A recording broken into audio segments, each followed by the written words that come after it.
La luz del comedor caía sobre la mesa, pero a mí me parecía más fría que de costumbre. No era la luz en sí, sino la forma en que tocaba los objetos, como si los despojara de cualquier calidez. El brillo del mantel, los bordes de los platos, el cristal de las copas, todo parecía ajeno, como si perteneciera a una escena preparada para otros, no para mí. Entre platos servidos y risas que no me incluían, sentía que estaba sentada en una silla que ya no me pertenecía. Escuchaba fragmentos de conversaciones, nombres y anécdotas que se cruzaban de un lado a otro de la mesa, pero ninguno llegaba a mí.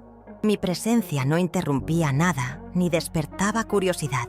Yo era solo un cuerpo ocupando un espacio que, en cualquier momento, podía vaciarse sin que nadie lo notara. Había aprendido a quedarme callada, a aceptar que las conversaciones importantes pasaban a mi lado, como si yo fuera invisible. Al principio me dolía, pero luego, sin darme cuenta, esa costumbre se convirtió en una forma de sobrevivir. Ser invisible significaba no recibir heridas nuevas, aunque las viejas siguieran latiendo en silencio.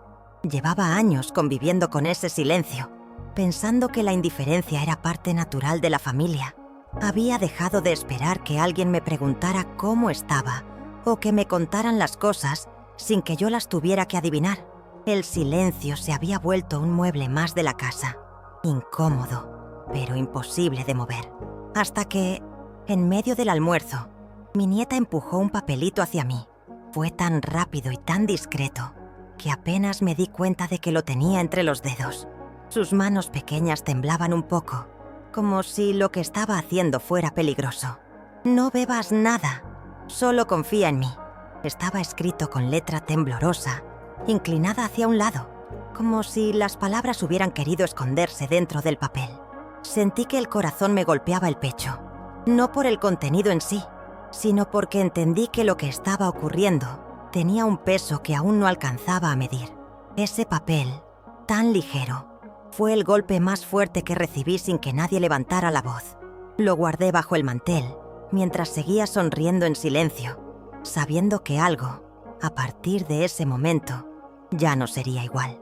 No era el vaso lo que me inquietaba, era la certeza de que mi nieta me había hablado en secreto porque no podía hacerlo en voz alta. Sentí que el aire alrededor de la mesa se volvía más pesado, como si de pronto hubiera entrado una nube invisible entre nosotros. Mi mano seguía quieta sobre el mantel, cerca del vaso, pero ya no lo veía como un simple objeto. Se convirtió en una frontera. De un lado, la rutina del almuerzo familiar, los cubiertos chocando, las risas que parecían flotar sin peso. Del otro, ese pequeño papel doblado, que ahora ardía en mi mano como si me quemara. La observé con cuidado, sin que nadie más lo notara. Estaba comiendo despacio, con la cabeza gacha, como si su única misión fuera no llamar la atención. Esa misma forma de encogerse, de hacerse pequeña, yo la conocía muy bien. La había practicado durante años, en otras mesas, frente a otras miradas que también me habían reducido a un adorno mudo. No me hizo falta leer nada más para saber que aquello que ella había escrito no era una exageración infantil. Era un aviso, un pedido urgente de ayuda. Seguí moviendo mi tenedor, partiendo trozos de comida que apenas probaba, fingiendo normalidad.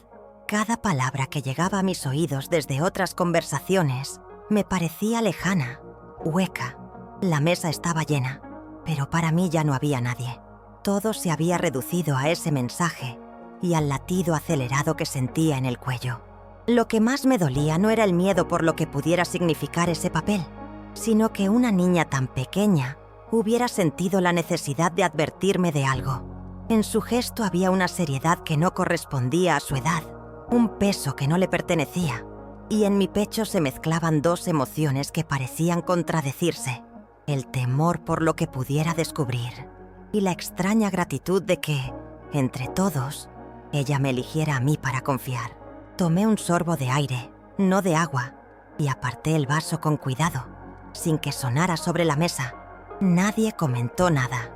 Nadie notó ese movimiento, o quizás lo notaron y decidieron no mencionarlo. En ese instante supe que no solo había algo peligroso en esa mesa, sino que había una costumbre mucho más antigua, la de callar lo que incomoda, incluso cuando todos lo ven. Y esa costumbre, en mi familia, siempre había sido más fuerte que la verdad. Busqué la mirada de la niña, pero ella tardó en levantar los ojos. Cuando finalmente lo hizo, entendí que no había exagerado. Allí, detrás de sus pestañas largas y de ese gesto infantil que intentaba sostener, había miedo. No era un miedo momentáneo, como el de romper un vaso y esperar un reto. Era un miedo profundo, asentado, de esos que se aprenden con el tiempo y se llevan en silencio. Lo reconocí al instante porque lo había visto antes, en mi propio reflejo, hace muchos años. El mismo brillo apagado, la misma alerta permanente, como si cualquier gesto o palabra pudiera encender una chispa peligrosa. Ella me miró apenas unos segundos, pero fueron suficientes. Su boca seguía masticando, aunque sé que no saboreaba nada. Movía el tenedor de un lado a otro del plato como si buscara un refugio en ese movimiento repetitivo. Comprendí que estaba atrapada en el mismo tipo de escena en la que yo había crecido, rodeada de gente, pero sintiéndose sola y en guardia. Un lugar donde los afectos se muestran cuando hay testigos y las amenazas se esconden detrás de gestos amables. Mi primer impulso fue preguntarle qué pasaba, pero sabía que no podía hacerlo allí, no en esa mesa, no con tantas miradas alrededor y oídos atentos que solo escuchaban lo que les convenía. Así que opté por el único lenguaje que compartíamos en ese momento, la mirada. Intenté que la mía le dijera que la había entendido, que no estaba sola, que podía confiar. Ella parpadeó despacio, como si recibiera el mensaje, y bajó la vista otra vez. Me quedé observándola mientras seguía esa coreografía mecánica de cortar la comida en pedazos pequeños y empujarlos a un costado del plato. Cada gesto suyo me devolvía imágenes de mí misma en otras mesas, en otros tiempos, con ese mismo nudo en la garganta y las manos frías por debajo del mantel. Me pregunté cuántas veces me había prometido que, si veía a alguien más en esa situación, intervendría. Y ahora estaba allí, con un pedazo de papel en el bolsillo y dos ojos asustados frente a mí, recordándome que las promesas no siempre esperan el momento perfecto para cumplirse. No sabía aún qué estaba pasando exactamente, pero sí sabía que no podía ignorarlo, porque, a diferencia de muchos en esa casa, yo conocía el peso de vivir con un miedo que nadie quiere nombrar. Y cuando has vivido con él, reconoces de inmediato a quien lo lleva en los ojos. Mientras sostenía su mirada y trataba de descifrar todo lo que no podía decirme, un recuerdo me atravesó como una llama repentina. Volví a tener 8 años, sentada en la mesa de la casa donde crecí. Era una comida de domingo y había visitas que mi padre consideraba importantes. Yo, sin entender por qué, me animé a preguntar algo sobre un tema que estaban comentando. No llegué a terminar la frase. Su mano golpeó la mesa con fuerza y su voz, seca como un portazo, me cortó en seco. No hagas preguntas delante de visitas importantes. No lo dijo en tono de consejo, lo dijo como una advertencia. Ese día aprendí que había palabras que se tragaban para siempre, aunque te ahogaran por dentro. Ese recuerdo no llegó solo con la imagen de mi padre. Llegó con el peso de toda una época en la que yo caminaba por la casa como si pisara terreno ajeno. Había aprendido a medir cada frase, a tragar las dudas, a esconder la curiosidad bajo una sonrisa forzada. Con el tiempo, ese hábito se volvió una segunda piel, una piel incómoda, que rozaba y lastimaba, pero que parecía necesaria para sobrevivir. Miré a mi nieta y supe que, aunque las circunstancias fueran distintas, el mecanismo era el mismo. Ella también estaba aprendiendo a callar. Y lo más terrible de todo era que no lo estaba aprendiendo en la calle, ni con extraños. Lo estaba aprendiendo en su propia casa, entre las personas que se supone deberían protegerla. Mientras el murmullo de la mesa seguía a mi alrededor, recordé cuántas veces me prometí que, cuando tuviera mi propia familia, las cosas serían diferentes. Y por un tiempo lo fueron, hasta que, sin darme cuenta, la costumbre de no incomodar, de no abrir heridas, de no hacer escándalo, se fue filtrando otra vez. Así es como se transmiten las herencias invisibles. No con palabras, sino con silencios. El recuerdo ardía dentro de mí, no por la escena en sí, sino porque ahora comprendía que lo que había vivido no se había quedado en el pasado. Estaba sentado a esa mesa conmigo, disfrazado de tradición, de respeto mal entendido, de no es el momento. Y en ese instante supe que, si no hacía nada, mi nieta también cargaría con ese fuego escondido, ese que no quema por fuera, pero consume por dentro. Nadie notó que dejé mi vaso intacto, o tal vez lo notaron y fingieron no verlo. Lo mantuve a un lado, un poco más lejos de mi mano, como si fuera un adorno y no parte de mi comida. Lo curioso fue que, en medio de aquella mesa llena de miradas rápidas y conversaciones cruzadas, ese pequeño gesto pasó desapercibido, como si fuera natural que yo no bebiera. El mantel, blanco con bordados gastados, cubría mucho más que la mesa. Cubría verdades que nadie quería mirar de frente. Observaba las manos de todos moverse con soltura. Servían, brindaban, cortaban carne, llenaban copas. Cada risa parecía ensayar una despreocupación perfecta. Y sin embargo, en esa coreografía tan pulida, había huecos, silencios invisibles que solo se notaban si uno sabía dónde mirar. Yo lo sabía. Lo había aprendido a la fuerza. El disimulo también es un idioma. Y en esa casa todos lo hablaban. En otro tiempo quizá me habría convencido de que estaba exagerando, que aquel papel de mi nieta era solo un juego, una ocurrencia de niña. Pero la manera en que ella me lo entregó, la urgencia escondida en sus letras y la forma en que evitaba mirarme directamente, todo eso me decía que había algo que nadie estaba dispuesto a nombrar. Me quedé quieta, sintiendo que en esa mesa había dos realidades paralelas, la que se mostraba para todos, llena de gestos amables y palabras medidas, y la que se deslizaba por debajo, oculta como una corriente fría. Era esa corriente la que me mantenía alerta, la que me hacía escuchar más allá de las voces y mirar más allá de las sonrisas. Mientras el almuerzo avanzaba, me pregunté cuántas veces, en el pasado, yo había participado de escenas así sin darme cuenta. Cuántas veces había repetido el mismo guión. Fingir que todo estaba bien, seguir sirviendo la comida, sonreír a tiempo, brindar por cualquier motivo. Mientras debajo del mantel, debajo de las palabras, había algo roto que nadie quería tocar. Y me dolió pensar que esa herencia silenciosa había llegado hasta mi nieta, que ella ya conociera el peso de callar lo urgente para proteger algo que, en realidad, no merecía ser protegido. Mientras fingía interesarme por las conversaciones de la mesa, me di cuenta de que aquella escena no era nueva. No hablo solo del momento preciso, sino de la estructura que lo sostenía. En esa casa, siempre se habían ocultado las cosas más graves detrás de sonrisas forzadas y brindis vacíos. El disimulo se había convertido en un arte que todos dominaban, y la apariencia de normalidad era la regla de oro que nadie se atrevía a romper. Recordé otras comidas en las que algo pesado flotaba en el aire, y sin embargo, nadie lo mencionaba. Podía ser una pelea reciente, una deuda, una traición, una enfermedad, pero en la mesa todo debía seguir su curso como si nada hubiera pasado. Esa costumbre de evitar lo incómodo, de maquillar el malestar con chistes o cambios de tema, era tan antigua que yo misma, en mi juventud, había participado de ella sin pensarlo demasiado. El problema de esos patrones es que, con el tiempo, se vuelven invisibles para quienes los practican. Uno se acostumbra tanto a vivir sobre una base frágil que deja de sentir el temblor. Y cuando llega alguien nuevo, o en este caso, alguien joven, como mi nieta, y lo percibe, queda atrapado entre dos caminos: adaptarse al silencio o arriesgarse a romperlo. Ella, con ese papel doblado en mi mano, había elegido la segunda opción, y yo no podía ignorar la valentía que eso implicaba.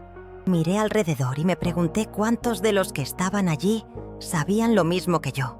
¿Acaso no habían visto sus gestos? ¿No notaron cómo se aferraba al borde de la mesa? Quizás sí, y prefirieron mirar hacia otro lado. como se había hecho siempre, porque en esta familia no se trataba de resolver los problemas, sino de mantener las apariencias, y para eso, el silencio era más útil que la verdad. Ese patrón nunca se había roto, ni con las generaciones anteriores, ni con la mía, y si nadie hacía algo, tampoco se rompería con la de mi nieta. Esa certeza me pesaba como una piedra en el estómago, porque comprendí que estaba frente a una decisión: seguir el mismo camino que había tomado durante años, o hacer algo, aunque fuera pequeño, para que la historia no se repitiera una vez más. En mi familia, el silencio no solo era costumbre, era mandato. No estaba escrito en ningún lugar, pero todos lo conocían y lo cumplían. Se transmitía como una receta que no necesitaba papel, porque se aprendía de memoria, observando cómo los mayores callaban lo que dolía y sonreían cuando tocaba aparentar. Era una lección que no se enseñaba con palabras, sino con miradas que advertían y manos que se detenían en el aire para impedir que la verdad saliera a la luz. Yo había crecido bajo esa regla, aprendiendo que había cosas que no se decían ni siquiera en la cocina, con las puertas cerradas. En mi niñez, cuando escuchaba una conversación interrumpida bruscamente al entrar en una habitación, entendía que lo que se ocultaba no era para mis oídos. Con el tiempo, aprendí también a ocultar lo mío: las dudas, las tristezas, las sospechas. Así me convertí en parte del engranaje que sostenía esa herencia. Miré a mi nieta y comprendí que ahora ella estaba aprendiendo lo mismo. El mensaje que me había pasado bajo la mesa era un acto de ruptura, sí, pero también una señal de que ya entendía el código. Sabía que no podía hablarlo en voz alta. Sabía que había que hacerlo en secreto. Y esa comprensión, en una niña tan pequeña, me heló la sangre, porque aunque quisiera protegerla, ya había recibido la primera lección de un legado que yo siempre había querido enterrar. Me pregunté cuántas veces, sin darme cuenta, había contribuido a que ella absorbiera esa enseñanza. Tal vez con mis propios silencios, con mi manera de aceptar desplantes o injusticias sin protestar, con mis sonrisas fingidas para no incomodar a nadie. La verdad es que, aunque no le había enseñado directamente, yo también había sido parte de su aprendizaje. En esa mesa, mientras los demás reían y comían sin notar la tensión que corría por debajo, sentí que el peso de ese mandato ancestral caía sobre nosotras dos. Y en ese instante, con el papel escondido en mi bolsillo, supe que tenía que romper la cadena, porque si no lo hacía, ella crecería repitiendo lo que yo había vivido y lo que mi madre y mi abuela habían vivido antes que yo. El silencio seguiría pasando de mano en mano, de mirada en mirada, como una herencia invisible que solo deja cicatrices. Masticaba sin saborear, como tantas veces en el pasado. No era falta de hambre, sino la necesidad de mantener la mente atenta, libre de cualquier distracción que pudiera apartarme de lo que estaba ocurriendo alrededor.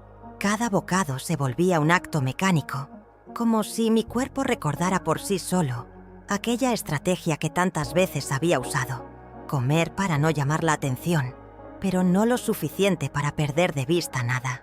En la mesa, las voces se mezclaban, se interrumpían y se superponían, pero yo ya no escuchaba el contenido de las palabras. Estaba concentrada en los gestos, en los silencios entre frase y frase, en los movimientos casi imperceptibles que podían revelar más que cualquier conversación. Mis ojos iban de un rostro a otro y de vez en cuando regresaban a ella, a mi nieta, que mantenía la vista baja y los dedos apretados alrededor de su tenedor. Ese gesto suyo, tan pequeño y tan tenso, me recordó el mío en otras épocas. Las manos aferradas a un objeto, como si en él estuviera la única seguridad posible. Entonces entendí que ella también estaba vigilando, que no solo me había alertado por instinto, sino porque sentía que algo podía ocurrir en cualquier momento. No quise que ella me viera nerviosa. Años de aprender a disimular me habían dado la habilidad de mantener un rostro tranquilo, incluso cuando por dentro todo se agitaba. Seguí moviendo el tenedor con calma, pero ya no probé la comida. La sensación era la de estar en una habitación cerrada, donde se percibe un leve olor a humo. Sabes que algo se quema, aunque todavía no lo veas. En medio de esa vigilancia silenciosa, noté que mi vaso seguía allí, intacto, como un recordatorio mudo de la advertencia. Ese objeto que para cualquiera no tendría más valor que saciar la sed, se había convertido en el límite entre lo que podía controlar y lo que no. Y mientras lo observaba de reojo, entendí que había tomado una decisión sin siquiera proponérmelo. Esa comida no sería como las otras. No me iría de allí con el mismo silencio que tantas veces me había acompañado. Algo, aunque aún no supiera qué, cambiaría después de este almuerzo. En mi cabeza repetía una y otra vez: yo te creo, pequeña. No necesitaba más pruebas que el temblor de su mano al entregarme el papel, la rigidez en sus hombros y esa mirada que buscaba refugio en la mía. Pero sabía que decirlo en ese momento sería como encender una luz en una habitación donde todos se habían acostumbrado a vivir en penumbra. Me miraría, y los demás también. Preguntarían, exigirían explicaciones, y entonces todo se volvería contra ella y contra mí. Guardé esas palabras en el mismo lugar donde había guardado tantas otras a lo largo de mi vida, detrás de los dientes, firmemente sujetas por la mandíbula. Ese hábito de callar para proteger era casi un reflejo, pero esta vez no se trataba de proteger a los demás, sino de protegerla a ella, y eso lo hacía diferente. No era cobardía, era estrategia. Mientras la conversación en la mesa seguía fluyendo con su corriente artificial de anécdotas y risas, yo mantenía mi atención en su respiración. Era breve, contenida, como si estuviera entrenada para pasar desapercibida. Pensé en lo injusto que era que una niña tuviera que aprender tan pronto a medir cada gesto, a calcular si hablar o no hablar, a vivir bajo una vigilancia invisible que condicionaba hasta su forma de sentarse.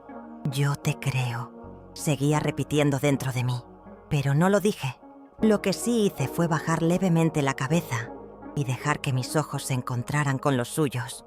Le sostuve la mirada apenas unos segundos, los suficientes para que supiera que el mensaje había llegado, que no estaba sola, que yo no iba a olvidar lo que me había confiado. Ella parpadeó despacio, como si ese gesto le hubiera dado permiso para respirar un poco más hondo. No pronuncié ni una palabra, pero ese intercambio silencioso fue más fuerte que cualquier frase. En él estaba contenida una promesa, que haría algo, que no dejaría que lo que fuera que estuviera ocurriendo se quedara bajo el mantel, oculto como tantas otras cosas en esa casa. Y aunque todavía no sabía cómo ni cuándo, supe que rompería esa promesa mía de tantos años de no intervenir, porque había llegado el momento de no callar más, aunque aún no pudiera decirlo en voz alta. Quise preguntarle, ¿por qué? Pero las palabras se me quedaron atrapadas detrás de la lengua, pesadas como piedras húmedas. El impulso de saber la razón era fuerte, casi instintivo, pero la prudencia, esa vieja compañera que había aprendido a escuchar, me sujetó del brazo invisible de la experiencia y me obligó a callar. No era el momento, no era el lugar. En esta familia, las respuestas se pagan caro, y a veces el precio no lo paga quien pregunta, sino quien responde. El mantel estaba lleno de platos a medio vaciar y copas que brillaban bajo la luz tenue del comedor. Las voces iban y venían como olas, algunas más suaves, otras cargadas de un entusiasmo que me resultaba ajeno. En medio de todo ese murmullo, el silencio entre nosotras era un hilo tenso, invisible para el resto, pero tan real que podía sentirlo palpitar entre mis manos. Me incliné levemente hacia atrás en la silla, respirando hondo para disimular que la estaba observando de reojo. Tenía la barbilla baja y jugaba con un pedazo de pan, desmenuzándolo en migas diminutas que caían sobre el plato como nieve. Ese gesto me recordó a mí misma en otros tiempos, cuando el miedo y la impotencia me dejaban sin apetito, pero necesitaba fingir que estaba bien. Hubo un momento en que nuestras miradas volvieron a encontrarse. Fue rápido, pero suficiente para que entendiera que no debía insistir. Ella no me lo iba a decir, no porque no quisiera, sino porque sabía que hablarlo ahí sería como abrir una puerta en medio de una tormenta. Todo se volcaría sobre nosotras, y no estábamos listas para sostener ese peso. Así que guardé la pregunta en el mismo lugar donde guardé su mensaje. a salvo, lejos de los oídos de quienes no debían escuchar. No habría conversación, al menos no esa noche. Pero mientras me servía un trozo más de carne que no comería, me prometí a mí misma que encontraría el momento, porque si algo había aprendido en todos estos años, era que la verdad, cuando está lista para salir, no necesita gritar. Basta con que encuentre un oído dispuesto a escucharla. Con un leve asentimiento le prometí a mi nieta, sin palabras, que no olvidaría ese papel, ni lo que significaba. Fue un gesto mínimo, casi imperceptible, pero cargado de intención. Ella bajó los ojos de inmediato, como si temiera que alguien más hubiera notado el intercambio, y volvió a su plato. Yo, en cambio, sentí que aquel movimiento de mi cabeza había sellado algo mucho más profundo que cualquier conversación que pudiéramos tener en ese momento. La mesa seguía su curso. Las copas se llenaban, las risas se mezclaban con el tintinear de los cubiertos y el olor de la comida se dispersaba por el comedor. Para cualquiera, todo parecía normal. Para mí, era un escenario suspendido, como si estuviera viendo una obra de teatro donde conocía el libreto de todos, pero también las improvisaciones que nadie admitía. En mi bolsillo, el papel doblado era un recordatorio constante, una presencia física que me anclaba a la realidad de lo que estaba sucediendo. Lo guardé con cuidado en mi bolso, junto a un pañuelo viejo y un par de llaves. No lo doblé de nuevo. No lo toqué más de lo necesario, como si temiera que el contacto borrara la urgencia de esas letras. En ese gesto de guardarlo, había algo más que discreción. Era una manera de decirme a mí misma que ese mensaje era ahora mi responsabilidad, que lo que hubiera detrás de él debía ser protegido y comprendido. Mientras el almuerzo se acercaba a su final y comenzaban a levantarse los primeros platos, sentí que aquel pacto silencioso había cambiado algo dentro de mí. Ya no estaba sentada allí como la mujer que durante años había aprendido a adaptarse al silencio de los demás. Estaba allí como alguien que llevaba una misión escondida entre sus pertenencias, una misión que no había buscado, pero que aceptaba con una certeza que no recordaba haber sentido antes. Ese pacto invisible me acompañaría más allá de esa mesa, más allá de esa tarde, porque, aunque las palabras se las lleve el viento, hay miradas y gestos que se graban a fuego, y ese momento, tan breve y tan callado, fue uno de ellos. Esa noche, cuando la casa quedó en silencio y el eco de las conversaciones se apagó, fui a la cocina. Lavé mi taza con movimientos lentos, sintiendo cómo el agua tibia me recorría las manos. La dejé boca abajo sobre el escurridor, una señal silenciosa de que no la volvería a usar allí. No era un gesto impulsivo, era una decisión meditada, el cierre invisible de un ciclo que había durado demasiado. No busqué a nadie para despedirme. No pronuncié palabras que pudieran convertirse en discusiones o en explicaciones vacías. Tomé mi abrigo del respaldo de la silla, abrí mi bolso y comprobé que el papel de mi nieta estaba ahí, intacto. Lo sentí como una pequeña chispa de vida guardada, un recordatorio de que aún había algo por hacer. Salí despacio, dejando la puerta entornada. No quise escuchar el ruido seco de un portazo, porque mi salida no era una huida, sino un movimiento hacia algo distinto. La calle estaba tranquila, iluminada por farolas que proyectaban sombras largas sobre el pavimento. Caminé sin mirar atrás, aunque sabía que algo de mí se quedaba en esa casa. La mujer que había soportado años de silencios impuestos, la que había aceptado su lugar en una mesa que no la incluía, la que había aprendido a no incomodar. Pero también sentí que otra parte, más pequeña pero más firme, despertaba por fin. Esa parte que aún sabía proteger, que reconocía el miedo en los ojos de una niña y no podía ignorarlo. Esa parte que, aún sin saber qué camino seguir, sabía que no podía quedarse quieta. Mientras avanzaba por la calle, el aire fresco me llenó los pulmones con una sensación que no recordaba desde hacía mucho, la certeza de estar eligiendo por mí misma. Y aunque el futuro se presentaba incierto, no me asustaba, porque a veces salvar a alguien es la única forma de salvarse a una misma.